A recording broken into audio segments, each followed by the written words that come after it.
Apakah evolusi itu bertentangan dengan penciptaan? Ataukah sebenarnya evolusi itu tidak bertentangan dengan penciptaan? Dalam video ini, saya akan berargumen bahwasanya evolusi itu tidak bertentangan dengan penciptaan. Pandangan yang menganggap bahwasanya evolusi itu bertentangan dengan penciptaan adalah pandangan yang terjebak dalam apa yang saya sebut sebagai false dichotomy atau pembagian semu. Maksudnya bagaimana? Maksudnya false dichotomy itu adalah kita dihadapkan hanya pada dua pilihan, yaitu ya atau tidak, atau pilihan lain atau seperti evolusi atau tidak sama sekali gitu. Jadi dalam konteks ini kita dihadapkan pada pilihan, kita disuruh memilih hanya dua pilihan, yaitu penciptaan atau evolusi. Dimana kalau kita menerima penciptaan, maka kita tidak bisa menerima evolusi, dan kalau kita menerima evolusi, kita tidak bisa menerima penciptaan.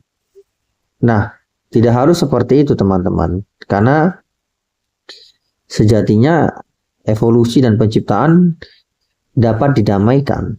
Ya, kita bisa mengasumsikan bahwasanya ada Tuhan, ya. Saya seorang agnostik, tapi katakanlah ada Tuhan begitu, dan kemudian Tuhan itu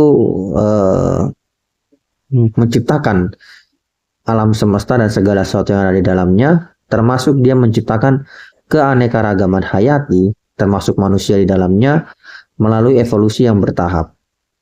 Itu adalah skenario yang mungkin saja.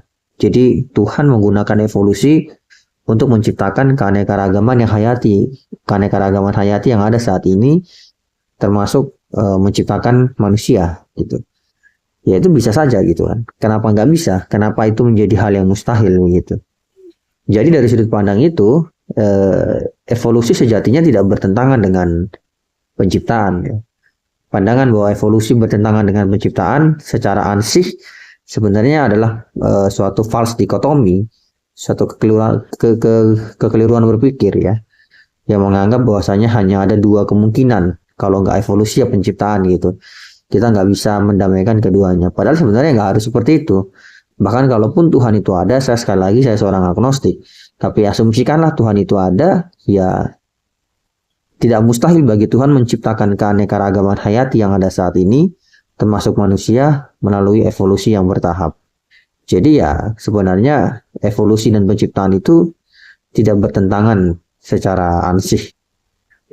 Itu hanya bertentangan kalau kitab suci itu dipahami sebagai sesuatu yang literal.